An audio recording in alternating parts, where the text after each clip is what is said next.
Hello, and welcome everybody to another episode of r/ProRevenge. My name's Ryan, the official host here at Reddit Voice, and I look forward to bringing you guys today's top stories. Before I do though, I'd just really appreciate it if you could hit that like button and that subscriber button to stay up to date on all the latest videos. I'd also like to say to those of you already subscribed, a very large thank you for helping us hit that 1,000 subscriber milestone.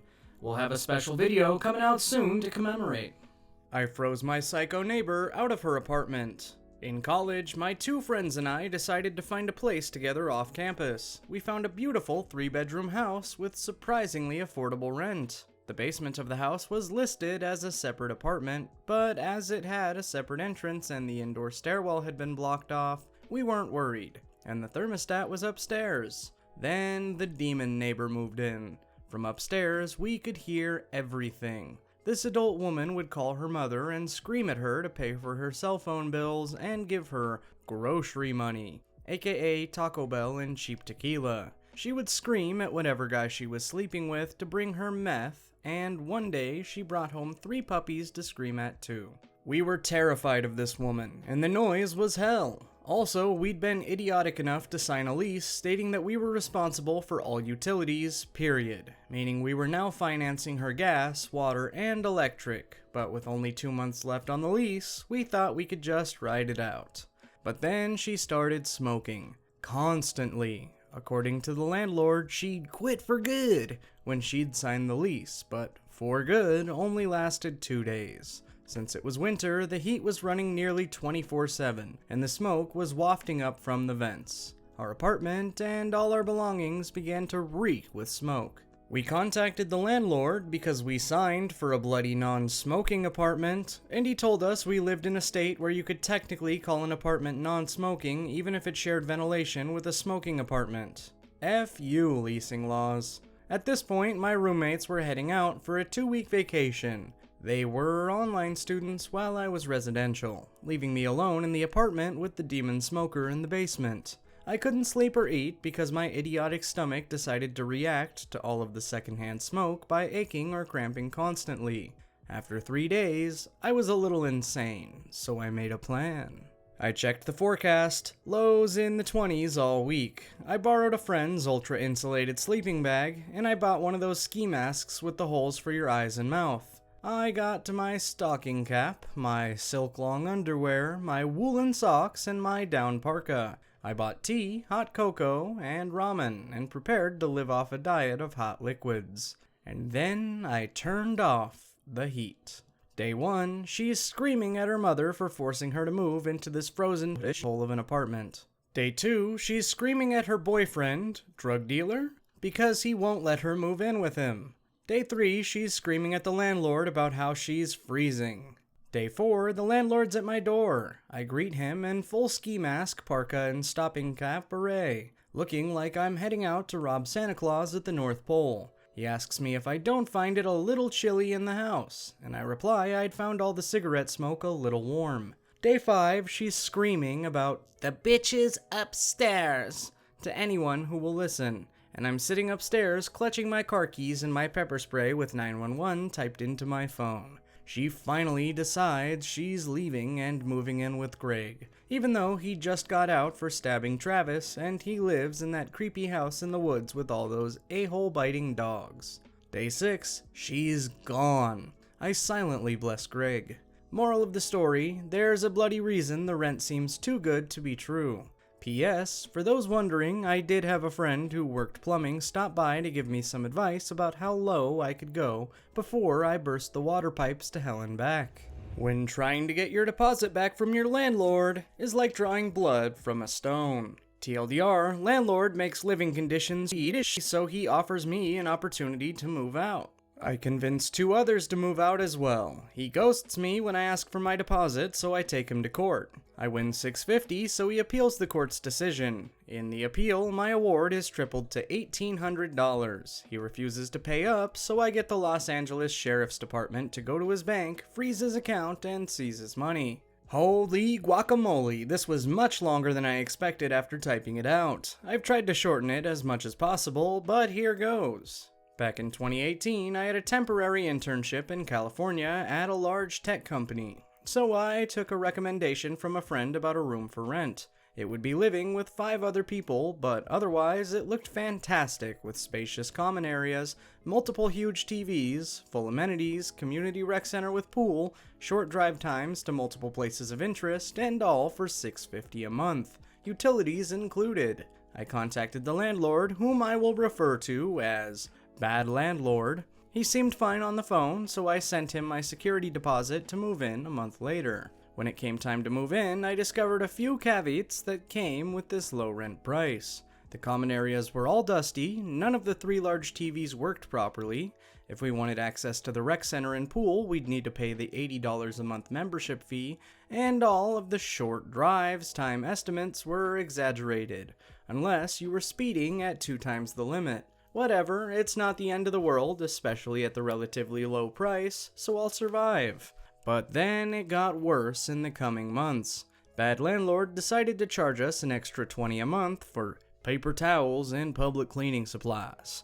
Bad Landlord only checked the community mailbox once a week when he was in town and refused to trust anybody with the mailbox key. As it starts to roll into the summer, in June, Bad Landlord decided that AC costs too much and we were using it too much, so he removed the thermostat from the wall. Okay. One day, some of us tenants confronted him when he was at the house, since Bad Landlord also slept at the house about 1 day a week, and I'll never forget his words as he rushed out of the house. "It's legal for me to do it, and I don't care since I don't have to live here." Well, sir, huff you. I'm tilted as fuck that this guy's obvious money grab from 6 tenants. Well, it turns out he's right. He legally doesn't need to provide AC, so the next day I purchase a high BTU freestanding portable AC that exhausts out the window. Holy guacamole, that thing is luxury. Of course, I pump my room to 65 degrees, the lowest setting. We have a couple other minor disagreements that wind up with Bad Landlord texting me that it's fine if I want to break my lease and move out early. Perfect. When Bad Landlord finally gets a whiff of my AC setup, he comes to my room to complain about my unit. I reply curtly, "It's legal for me to do it, and I don't care since I don't have to pay for electricity." He leaves and later sends me a text. Yeah, okay. Unbeknownst to Bad Landlord, I'm taking his move-out offer seriously, and this whole time I've been rallying the troops. All the tenants have been upset about everyone's living situation, so with some minor encouragement, I managed to convince 2 of the other 6 tenants to move out at the same exact time. They were on a month-to-month arrangement, and I finally submitted all of our notices of intent to vacate at the same time, barely a week after my previous conversation with Bad Landlord. He's pissed. He was just trying to get me out of the house, but now he has 3 rooms to fill instead of just 1. I ask about my legally mandated pre-move-out inspection. In no uncertain terms, he told me to go fuck myself. He said he's too busy to perform an inspection. Well that's illegal, but okay. Time comes to move out. I found another room for rent much closer to the office for only $100 a month more. We all move out and I text Bad Landlord about my security deposit. No response. I text again. No response. Okay, I see where this is going. I spend days and days reading the law, compiling evidence/screenshots, and listing the laws that were broken. The smoking gun was the statute that requires a pre-move-out inspection and a list of things to fix, and an itemized list of deductions within 21 days, or else Bad Landlord loses the right to withhold any of my deposit. In addition, he would be subject to treble damages if he's found to be acting in bad faith. I text again and again. I give him plenty of leniency, and I even cite the laws so that I can prove in court that I'm acting in good faith. And Bad Landlord intentionally ignores these laws that I made him aware of. Bad Landlord probably thinks I'm a young pushover college student who won't follow through with legal threats.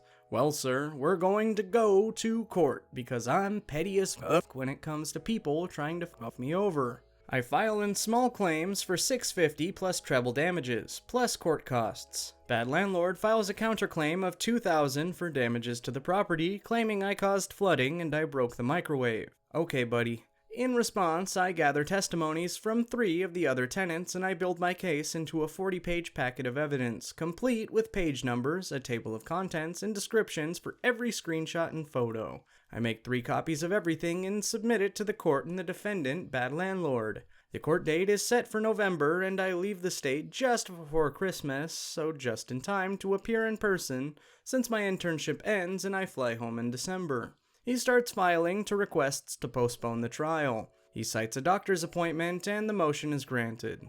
Court date is rescheduled for a month later, in December, but still before I fly home. New court date approaches and he files another request to postpone, citing another doctor's appointment. Somehow, that motion is granted as well and we're rescheduled yet again to January. Darn. January rolls around and surprise, surprise, guess who's got another doctor's appointment, conveniently on the same exact day of the trial? Denied. The court finally got word of his issue and denied the motion because he can't prove he scheduled the doctor's appointment prior to the court date being moved. Well, I'm not in California anymore. I'm across the country on the East Coast. Bad Landlord thinks if I'm no longer in the state, he'll automatically win since I'm not willing to fly back to California. Well, unbeknownst to Bad Landlord, California courts offer an option to appear by telephone. Court day comes and I get the call. I'm sworn in and connected to the court. I'm given time to present my case, and unfortunately I didn't prepare a script, so I kinda summarize the events and explain why I deserve money. Bad Landlord gets time to defend himself and explains his counterclaim. He doesn't prepare anything either, and he stands up, rambling about random stuff that doesn't help with his case at all. For example, he spends a lot of time explaining how another one of the tenants was bad and so his behavior was justified. He doesn't even have a sliver of evidence for his counterclaim when the judge asks for it. The judge asks a few more questions and announces that he'll review the evidence and will get the decision in the mail. A couple of weeks later, I get the judgment saying I'm owed $650. Bad Landlord gets nothing. Well damn, no treble damages for me. However, it's just my luck that the Bad Landlord is a piece of shit that won't accept defeat. He files an appeal for who knows what, and it's granted. Redo trial is scheduled for May. This time I'm 10 times more prepared. Once again, I'm sworn in and they connect me to the courtroom speaker. This time I have a hashed out script that I read, making sure to emphasize how often I informed Bad Landlord of the law, how often Bad Landlord knowingly broke the law, and how I offered so much leniency and so many opportunities to do the right thing. Once again, Bad Landlord doesn't prepare anything, but instead rambles on so much that even the judge tells him to get back on track multiple times. Bad Landlord claims I caused water damage and had to replace all of the carpets. The judge asks him for an invoice or a receipt. He has none. Bad Landlord claims I broke the microwave, so the judge reads him the 3 witness statements that all state I didn't break the microwave. Bad Landlord says they're all lying, but still has no evidence whatsoever. At this point, the judge clearly sounds done with his shit and says we'll get the decision in the mail and the call ends. A couple of weeks later, I get the judgment. I'm owed $1,800 and Bad Landlord still gets nothing. Well damn, would you look at that? His appeal didn't quite work out for him, and he goes from owing $650 to owing me $1,800. Being the bad person that he is, he files for a mistrial, claiming I wasn't sworn in and that I lied in my testimony. Denied. Outside of court, Bad Landlord offers a payment plan of $20 a month, which will take 7.5 years to pay back. Otherwise, he refuses to pay up. Okay, I see how collecting my money's gonna be. I figure that he banks at BOA by looking at the checks I gave him for rent and seeing where they got cashed. I file a right of execution that will allow me to perform a bank levy. It's granted, so I prepared a packet for the Los Angeles County Sheriff's Department to go to BOA and take his money. LACSD serves him with papers and orders BOA to freeze his account. After his allotted time, 30 days to contest the seizure, LACSD seized his money plus 10% APY interest and sheriff's fee. I finally get the glorious check in the mail 20 months after moving out. I'll probably frame it. Total $1,893.91. Edit. For everyone telling me to cash the check, I already deposited the money into my bank account via mobile check depositing. Small claims case are cheap to file. You'll pay about $50 in most states and it'll rarely be as high as $100. Plus, the loser has to pay you back when you win. Tips for situations like this. Find small claims guides. There's a plethora of helpful information out there because everybody wants you to win. Even the court wants you to win. At least in California, they offer a free in-person small claims advisory clinic, where employees advise you to walk you through the whole process. Make sure you know the process and what to expect. Document everything. Have conversations through text or email if possible for easy screenshots. Photograph everything, even if you don't think it's important because the landlord might just claim you damaged it. Do your research on the law. Know what's legal and illegal and know the penalties for violations. Compile evidence against your landlord and cite the laws that they're breaking. The easier you make it for the judge to see that you're right, the more likely that they'll side with you. Get supporting witness statements. It changes the case from he said, she said, where the landlord's calling you a liar, to 4v1 where the landlord has to call everybody a liar.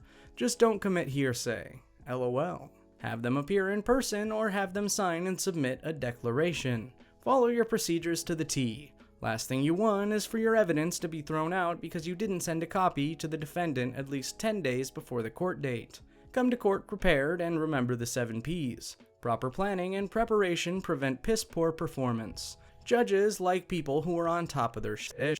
If you come to court unprepared, thinking you can just talk your way into a win, it'll be dead obvious. Don't expect the process to be quick. It'll take a while for your landlord to get their comeuppance, but it'll be worth it. At the end of the day, the court wants you to win. It'll just take a while. And with that, my friends, we've reached the end of today's video. If you liked it, be sure to leave a like and also subscribe, as it really helps out the channel. As always, my name's Ryan, the official host here at Reddit Voice, and I look forward to seeing you guys in the next video.